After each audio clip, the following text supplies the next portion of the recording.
Of course, we are concerned. ISIS is a threat to everyone, not just to us. Although we've managed to stop ISIS in Kurdistan, and it was quite a surprise for us to see that ISIS was gaining ground after suffering so many defeats in our fronts. In our front line, they retreated, so it was quite surprising to see the gains in Syria and the Anbar province. I'm sure that ISIS at the end will lose. Winning a battle doesn't mean they win the war. Defeating ISIS is not easy. We have to all wait and see, and hopefully they will be defeated in the future. It is not only a military challenge. We all have to fight them in other ways as well. We need to cut off their supplies and roads. We all need to fight them together. But what Kurdistan has done against ISIS, we are very proud of.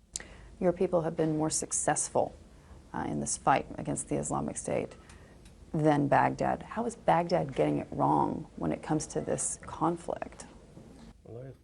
The problem is actually with the previous regime in Iraq that provided an environment for the sort of problems that we see in the Iraqi military.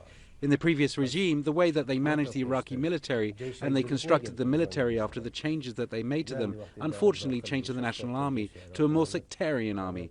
And those people that were supposed to fight for the country didn't really have the cause. And that was the main reason why the Iraqi military wasn't able to succeed. I want to ask about the role of the United States.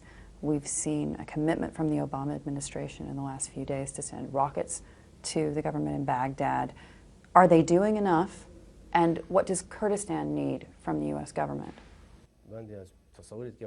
I do feel that the US has done a lot for the Iraqi army. However, it was the Iraqi army that was unable to take best advantage of it. In terms of Kurdistan, we are very grateful and thank the US for the support that they have provided to us. Unfortunately, in terms of the weapons, we have not received the kind of equipment that we demand and is required to fight and defeat ISIS.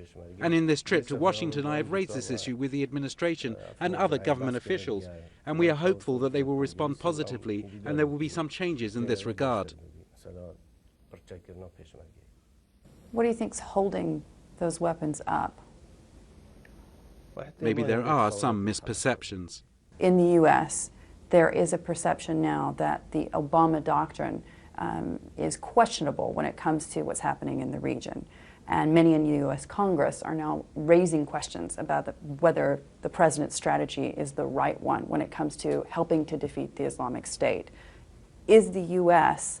doing enough to fight this threat? As much as we are concerned in Kurdistan, the intervention was very swift and quick, and we are very grateful for the support that they provided. But in general, there is not a very strong reaction to face and defeat ISIS. I think there is a need for more commitment and more contribution to defeat ISIS more quickly.